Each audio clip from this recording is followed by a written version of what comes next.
আসসালামু আলাইকুম এভরিওয়ান। আজকে আমি তৈরি করব জবা ফুল। তো এখানে আমি রেড কালার ক্লে নিয়ে নিয়েছি, সেটাকে আমি 5টা ভাগে ভাগ করে নেব। তারপর আমি সেগুলোকে একটু লম্বাটে করে শেপ দিয়ে নেব। নিচের সাইডটা একটু লম্বা থাকবে, উপরের সাইডটা একটু মোটা থাকবে। সেভাবে আমি এগুলোকে এভাবে করে চ্যাপ্টা করে নেব। প্রত্যেকটা পাপড়িকে এভাবে আমি চ্যাপ্টা করে নেব। তারপরে আমি একটু নিচের সাইডটা একটু কোনা করে দেব। তারপরে সবগুলো আমার বানানো হয়ে গিয়েছে। তারপরে এখানে আমি এভাবে করে দাগ কেটে দেব। দেখুন আমি কিভাবে দাগ কেটে নিচ্ছি। ঠিক এভাবে করে আমি প্রত্যেকটা পাপড়িকে দাগ কেটে দেব,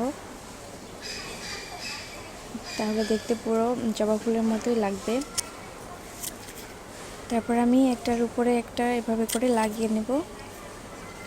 এই যে আমি লাগিয়ে নিয়েছি, দেখুন আমার ফুলটা হয়ে গিয়েছে, মানে পাপড়িটা দেওয়া হয়ে গিয়েছে। এখন আমি ভিতরের যে অংশটা থাকে সেটা বানিয়ে নেব। তো এখানে আমি আবারও রেড কালার ক্লে নিয়ে নিয়েছি, সেটাকে এখন আমি একটু লম্বাটে করে শেপ দিয়ে নেব। দেখুন আমি কীভাবে করে লম্বাটে শেপ দিয়ে নিয়েছি। তারপর এখানে আমি হলুদ কালার নিয়ে নিলাম, রেড কালার নিয়ে নিলাম, নিয়ে তারপরে যেভাবে করে কেটে নিচ্ছি। এভাবে করে কেটে তারপর আমি এই যে দেখুন টুকটুক করে গোল গোল আকৃতি বানিয়ে তারপর আমি লাগিয়ে দিব, তাহলে দেখতে পুরো রিয়েল জবা ফুলের ভিতরে যে অংশটা থাকে ওরকম লাগবে। তো এভাবে করে আমি উপরের পুরোটা দিয়ে দিব, ছোট ছোট করে এভাবে যেগুলো থাকে লালের উপরে ওরকম দিয়ে তারপরে আস্তে করে লাগিয়ে দিলাম। তারপর আমি এখানে পাতা বানিয়ে নেব। তো এখানে আমি পাতাটাও সেম প্রসেসে বানাবো।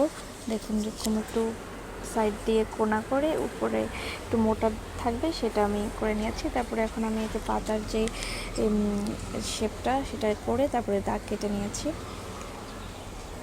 তারপর আমি লাগিয়ে দিলাম। দেখুন কত সুন্দর হয়ে গিয়েছে আমার জবা ফুল।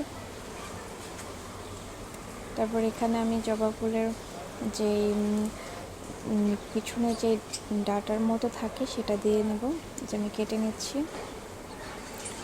কেটে তারপর আমি যে লাগিয়ে দিচ্ছি, দেখুন এই যে জবা ফুলের পুরো ডাটার মতো আমি লাগিয়ে তারপর দেখুন দিয়েছি। এই তো হয়ে গিয়েছে আমার জবা ফুল। দেখুন কত সুন্দর সহজে হয়ে গেছে। আপনারা বাসায় চাইলে বানিয়ে নিতে পারেন খুব সহজেই জবা ফুল। তো আমার ভিডিওটা যদি আপনাদের কাছে ভালো লাগে তাহলে অবশ্যই লাইক, কমেন্ট, শেয়ার এবং সাবস্ক্রাইব করে দিবেন।